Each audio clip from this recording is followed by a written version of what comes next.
Published 1249 EDT, 26 September 2017. Updated 1336 EDT, 26 September 2017. The road up from the coast was steep and bumpy. We swerved to avoid weeds, potholes, and, at one point, two bearded monks in long black cloaks. They waved jovially as we passed. Then just around the corner we almost collided with a herd of cross-looking black goats, also with long tufty beards. Driving away from the coast in Crete is like entering a different country. You leave behind the tourist strip of beaches, hotels and bars and enter a wonderful rolling landscape of farms, friendly villagers and lush fields of olives, vines, and fruit trees. High in the hills above the capital Heraklion we visited a pretty little vineyard owned by Ioannis Stylianou, renowned for giving tourism tastings. The burly farmer rushed out of his farmhouse to welcome us with his noisy dog and a big smile. Soon he was opening bottles of his award-winning wine. Hidden charms the church at Moniangarafun not far from our chains. Between glasses we dunked bread into bowls of his homemade olive oil. I'm no wine buff, but it all tasted great to me, especially as I wasn't driving. Better still was seeing inside his cozy traditional farmhouse and standing under the shade of the olive tree outside, enjoying the mountain panoramas.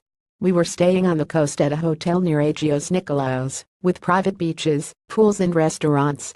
It even had a private chapel amid beautiful gardens of exotic flowers. But after a couple of days taking it easy, I wanted to explore. I may have been traveling with a company called On the Beach, but that didn't mean I had to lie on a sun lounger all week. Hiring cars is easy as there are rows of competing rental outfits along the coast. And it didn't take long to discover there's a lot more to the largest Greek island than beaches. The dry, dusty landscape of the coast changes to fertile farmland and snow-capped mountains inland. My first excursion was to a restaurant in the nearby village of Archanes. As I wandered the alleys and lanes between pastel-painted old houses, I stumbled on a candlelit chapel full of icon paintings, where a jolly bearded priest gave me a brief tour. Then I bumped into two men in local folk costumes, so I posed for a photo with them, and ended up chatting with two women operating looms in a shop that made and sold gorgeous traditional rugs. Finally, I settled down to a lively meze dinner at the Mavrakis family's restaurant Critaman. Somehow I ended up chatting with the mayor of the village late into the night. Ancient grandeur, one of the reconstructed buildings at Knossos. That first Cretan adventure was a friendly success, so the next day I set off on a fantastic island history lesson. First I toured the remains of the 4,000-year-old Knossos Palace. This is the legendary home of King Minos, and the Greek myth of Theseus hunting the half-man half-bull minotaur in the palace labyrinth. The site was discovered by British archaeologists, and today is often called Europe's first city. 100,000 people lived here in 2000 BC. In Heraklion there's an even better way to learn about Crete's history. The Archaeological Museum is world-class, housing treasures from Knossos and other ancient sites around the island. While my forefathers back home were painting their faces blue and erecting crude stone circles, the Cretans were enjoying a rather more cultured lifestyle, including playing draughts on an ivory and crystal board and drinking wine. I love their decorated 4,000-year-old teacups and gold jewelry. Heraklion's bustling center is worth a day of strolling too.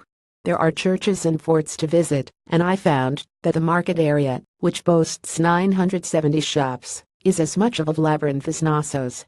The more I saw of Crete, the less I wanted to stay on the beach. I've been to many Greek islands, and this one has by far the most to see and do. So I toured the old leper colony on the fortified island of Spinalonga, explored villages off the beaten track, and ended up at Ioannis's vineyard. After his generous wine tastings we ended up at a fine restaurant overlooking Heraklion Harbor. On the beach on thebeach.co.uk, 0871-474-3000 offers 7 nights half-board at the Mirabello Beach Village in Agios Nikolaos with return flights from airports across the UK from £416. Pages for more information about Crete, go to visitgris.grangreekislandscrete. The next day I thought I'd tackle some of Crete's mountain trails in the afternoon, and booked a couple of rustic restaurants for before and after. At the lunch restaurant the dishes kept appearing. I lost count of the bowls of fabulous seafood that came and went. At one point I thought the waiters were playing a trick on us, but they kept smiling, and the food kept coming. Suddenly I noticed the time. I not only had to abandon my walking plan, but realized that, unless we left soon, we were going to be late for dinner.